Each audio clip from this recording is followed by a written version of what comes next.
Join Vince and I, and even Dooms Vince, every Wednesday night at 7 Central Time on the Supervillain Network for a brand new episode of the Geekvolution Radio Hour. A full hour of intellectually stimulating discussion, or the next best thing.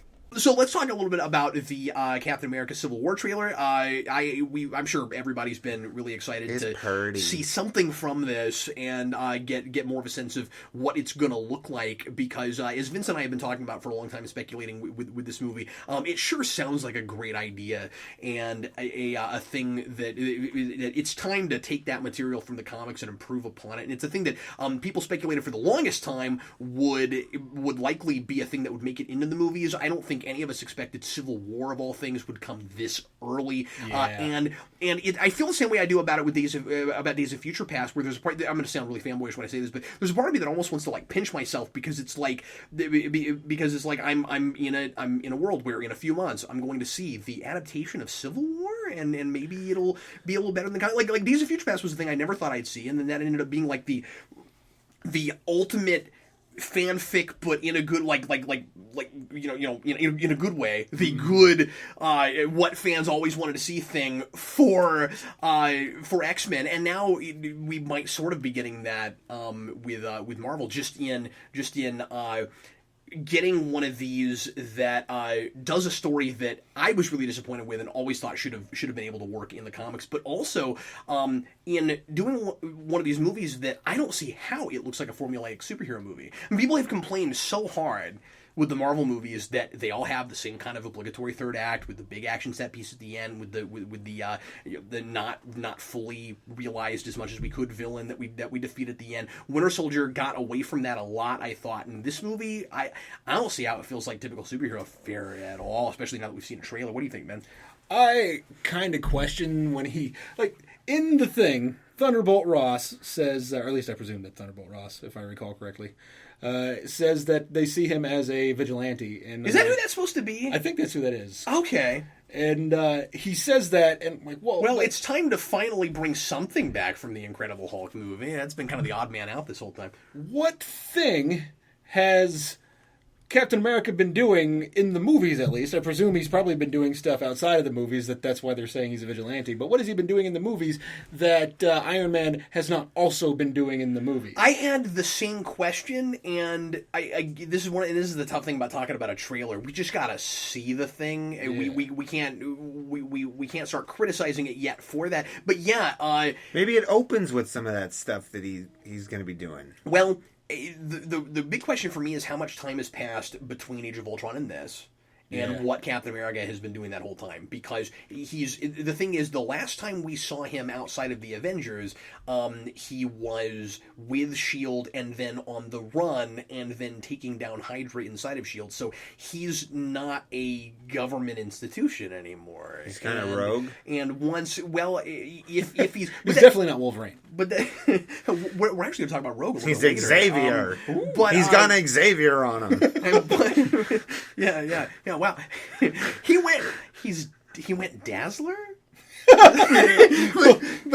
but he is covered in stars, so he could be Jubilee. It's like Captain America was a 1980s pop star. I thought he was an Ice. I don't know how that even. he's White Snake. Focus. Captain America. Anyway, what were we talking about? Iron Man, like how much time has passed in between? Yeah, and the question of how much of a vigilante is he? Here's the thing: I am not worried about that at all. It was a thing I questioned the first time I watched the trailer. I watched it a couple more times, and the more I'm thinking about it, the more it seems like Captain America is. I mean, the whole point of that character is he is stalwart and unchanging, and thinks he has the right idea about that he's got this moral outlook that he's never going to allow himself to change, no matter how much things push him to change it, and that's been him through all the movies. And he's in some ways that like Batman, in that he the point of him is he gets opportunities to change and he doesn't take them. And why is that? And we've managed to do a really good job through all the movies he's been in, I think, of telling different stories, but constantly doing that.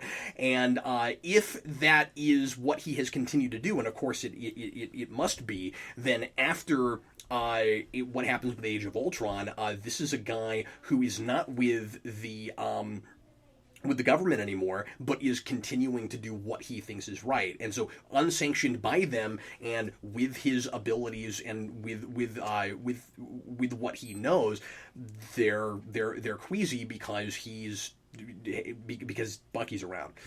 And so just all that kind of makes perfect sense, especially because, remember, he's leading his own Avengers team now, Vince. Yeah. Like, he's got his own Avengers team, and that's not a government thing anymore. So I kind of wonder when looking at something like Captain America choosing choosing his friend, in this case Bucky, over government agencies, because obviously somebody's trying to get a hold of him, and it's probably the government, and it being related to Winter Soldier. I wonder how much of this is fallout from Hydra. Like, how much did they really push Hydra back, and how much is it in the forefront, and how many people are still in the government making things happen that are trying to take down Captain America. Well, I don't know, and I wouldn't expect a lot of Hydra. I mean, maybe like questioning loyalty, certainly, questioning who you can trust, and feeling like you have to regulate everything because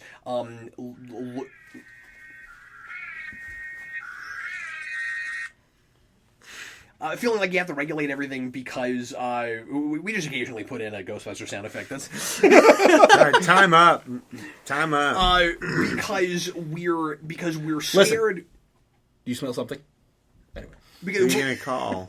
We're scared of two big things. One of them is Smoke and fire. We're scared. That's it.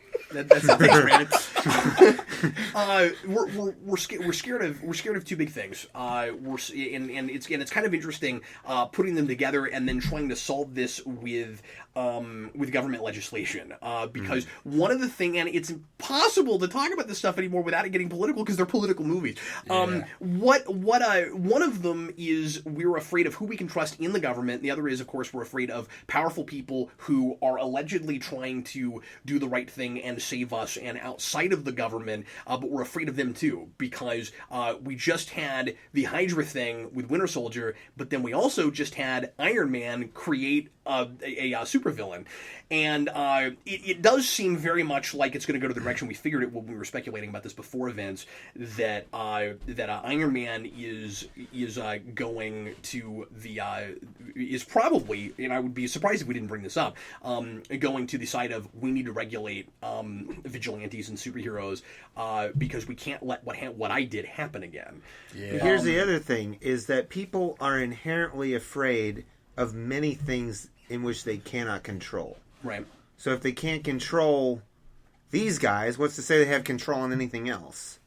Which, I mean, I think that's kind of the point, though. Like, it's misguided good intentions.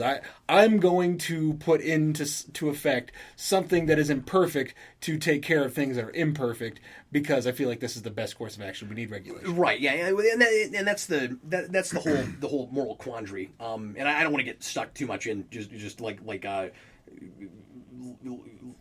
trying to analyze the movie before we see the movie. Let's talk about gun control. It's like bringing in an an animal to take care of another animal, and it creates another problem. Yeah, but my point is, what else would be the thing that would motivate Iron Man to that side? And of course, Iron Man is always about what can I control. Well, they say, and that I'm the man that can always do the job because he's such a narcissist. They say in the movie that Captain America, or that some people deem Captain America to be out of control. I'm paraphrasing. Right. And then you have Iron Man come in and try to put him under control. So it seems like it has to directly correlate. Well, no, right. And I was talking about the Age of Ultron thing with Iron Man. But, I mean, it has to directly correlate to Iron Man having made a mistake and thinking that it needs to be regulated. I don't see where else that would come from. And that seems like a natural progression. He's like, I went too far, and now he knows it. Mm-hmm. And I think that probably Iron Man sees Captain America as a guy who has the inability to self-regulate. Like, he thinks that he has a moral code that trumps thought, which... Well, of course, that's what Iron Man had also. Yeah. Not so much a moral code, but just more, I know what's best before you... Remember the line in Iron Man 2, I have successfully privatized world peace. Yes. So the progression from that to where we are now is really interesting. We've done a really good job of making that natural. But the big question I have is what happened between Age of Ultron and this for Iron Man to be on the side of the government? Because after what happened with Age of Ultron, he just gets in a car and drives off. Remember? I mean, like it almost watches like oops. And I can't be with the Avengers anymore because nobody's gonna trust me to do that, and I need to get away from the cops. I mean, like, he doesn't say that, and we don't talk about that, but he gets in a car and he drives away. And so I just wonder, it's gonna be interesting to find out what happened in between that stuff. Maybe he becomes like the government's own personal lapdog. I mean, maybe Mikey. Yeah, sure. Maybe well, that's sort of what he A. was in the comics too, right? So he says, I'm going to do this under the guise of leadership so I can convince myself that I am an integral part of this, but really, I am just the muscle. So. Well, and also he's probably trying to I mean, he probably won't come out and say this, but there's going to be like an atonement thing there, right? Like self-punishment even. It makes you... a lot of people have complained about the whole almost nobody died in Age of Ultron thing, and it kind of makes you wish that there had been sort of more consequences for that. I'm not saying there were none. You have the token Quicksilver thing, but You fought the bad guy and you all came out unscathed. well, except for Quicksilver. Quicksilver. Yeah, the guy who's super fast, who would be the least likely to get hit, he's the one that dies. See, they subverted our expectations. Yeah. Well, at least he wasn't the token black guy. Well, it's Captain America gets to die in this one, right? Maybe. And I still think that's why we've speculated about this a lot. Getting a sense of the visual tone of this now, it feels like a direct sequel to Winter Soldier and not Avengers 3, but we just didn't call it that. Mm-hmm. And it's exactly what I told you I hoped it would be. And, or at least that's what it looks like from what we have so far. I don't mind the idea that they're pulling things from all these movies, or like characters like Ross gets to be in it, if that is indeed who it is. Yeah. And you get to see Iron Man and War Machine and Captain America and blah, blah, blah, blah, blah. I'm okay with this stuff coming into one movie for a single character being Captain America because it's still limited in scope. Because you were afraid it was going to be like the whole universe. I was thinking they're going to try to get everybody who has ever been in a Marvel movie, save for, the the stuff that's unrelated to the universe and the stuff that's not connected to the universe, or at least that's not immediately likely to happen. So I didn't want to see the Avengers 3. I wanted to see a Captain America movie, which looks like what we're getting. Yeah. And I'm interested by the idea of introducing Black Panther in this. Because, I mean, I suppose maybe you were going to get there. Yeah, but, I like the idea. I was going to talk about that. Go ahead. It's cool. I like the idea of Black Panther being in this because of if there's a whole bunch of political stuff going on. If we have this infighting, this idea that we can't have the American idea, i.e. Captain America, doing things that are independent from the government or even maybe perhaps against the government, then we have somebody from another nation coming in and providing another viewpoint.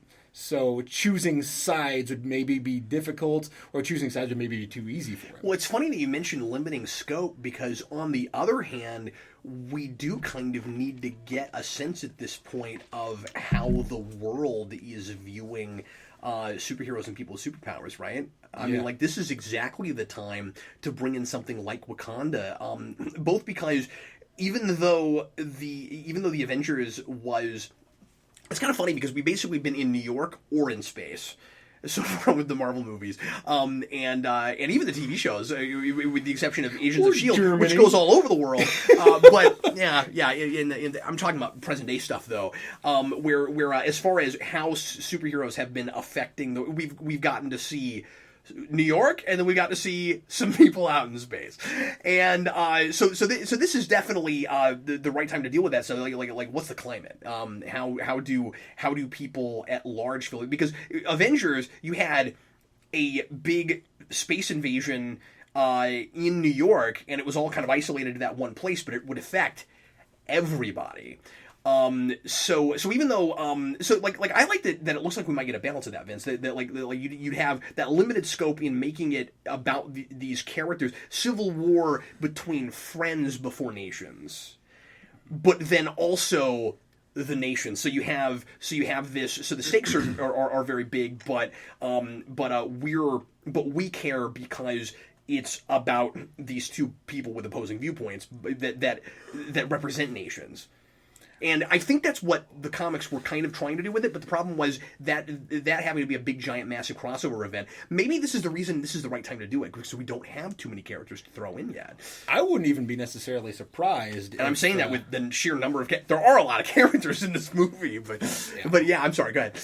But I mean, there's not a lot of tights in this movie, you know what I mean? Mm-hmm. There's a lot of soldiers in this movie, and that's kind of the thing. So the Falcon is... Well, Black Panther's wearing tights. I mean, like, everybody's still wearing their costumes and stuff. He's like wearing a stuff. But it's interesting you say that, because even just looking at this trailer, it doesn't feel like a superhero thing. No. It does, but I mean, like, okay, so the first Captain America movie was a alternate history World War II thing. It was a war movie. The second one was a present day spy thriller. Mm-hmm. And espionage thriller. Yeah, replace it with a spy in a tuxedo when he can do it. You just have to have reason for him to be superpowered. Yeah. What is this gonna be? What is the genre this time? Is it Captain America finally in straight up superhero fare, but with this political bent, or is it more of like a is it more of a terrorist thriller, but we're trying to decide who the terrorists are? Because I think that's a terrific point. Because I think what's interesting about it is we're not talking about villains yet. Yeah. It's a superhero movie with a trailer with no bad guy. Now we know Zemo is supposed to be in it. At least I think it's Zemo that's supposed to be in it.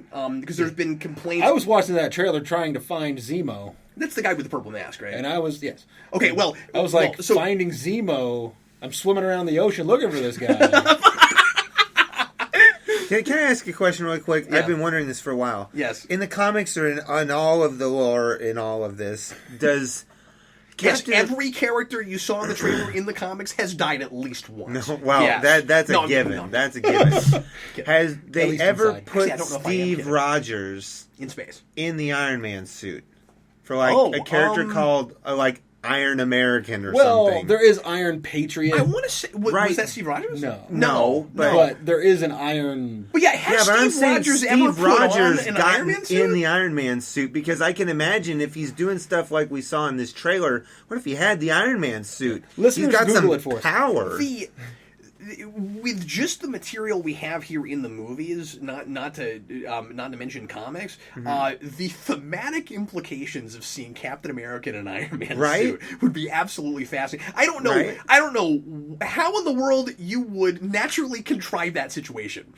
Because first of all, you have to come up with a reason that Captain America would need to put one on, because he's got super strength. Yeah, and he basically needed to be fighting something. He'd need to be fighting something so big that he needed to get in like a Megazord. It would have to be like it all comes back to Megazords. It does. It would have to be like a Hulkbuster thing, and he would be the one in it for some reason, and he didn't have friends that could help him beat up the big bad guy. But anyway, that's I don't know. That's interesting.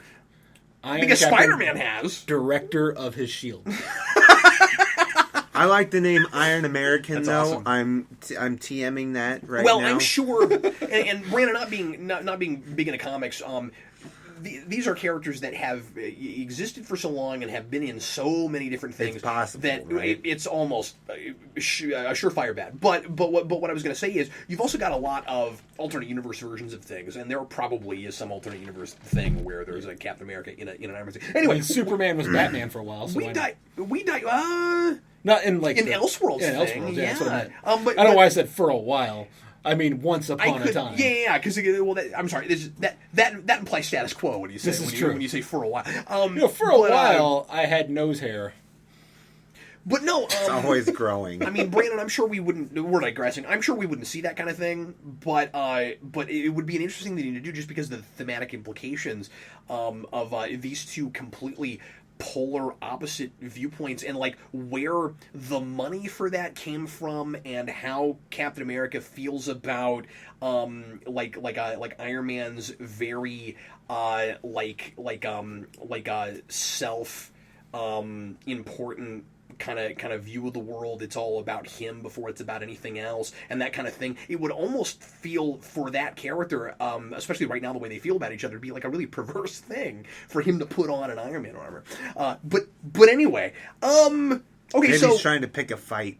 So I'm sure folks are gonna are gonna question introducing new characters in this movie already having so many characters as we do. I think the Wakanda thing potentially makes a whole lot of sense, and getting somebody else in there that would feel the way Captain America does about this.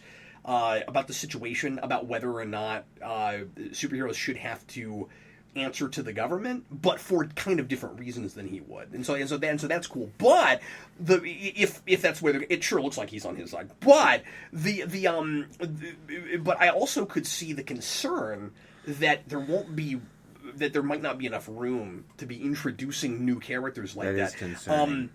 But we've been doing this a lot already, where we'll introduce somebody in a movie and then give them. We know Black Panther's getting his own movie, so I would not be terribly surprised if Wakanda and T'Challa, the leader of Wakanda, right, like denounced the potential involvement in the government or in United States affairs. Say, look, I'm not going to be in there, but then he covertly sends his maybe Black Panther's not worldwide known. Maybe it's just a small thing. You'd think you'd have heard of it by now. I don't know that we've ever. I think we've had maybe one mention of. There was a mention of Wakanda in Winter Soldier. They've already set this up. Oh, it was either in Winter Soldier or it was in Age of Ultron. I want to say there was a Wakanda name drop. Well, maybe when they're talking about vibranium. I mean, that's kind of the that's exactly what it was. Yes, yeah. That's what it was. So I mean, essentially. But again, it sounded like only S.H.I.E.L.D. probably knew about it.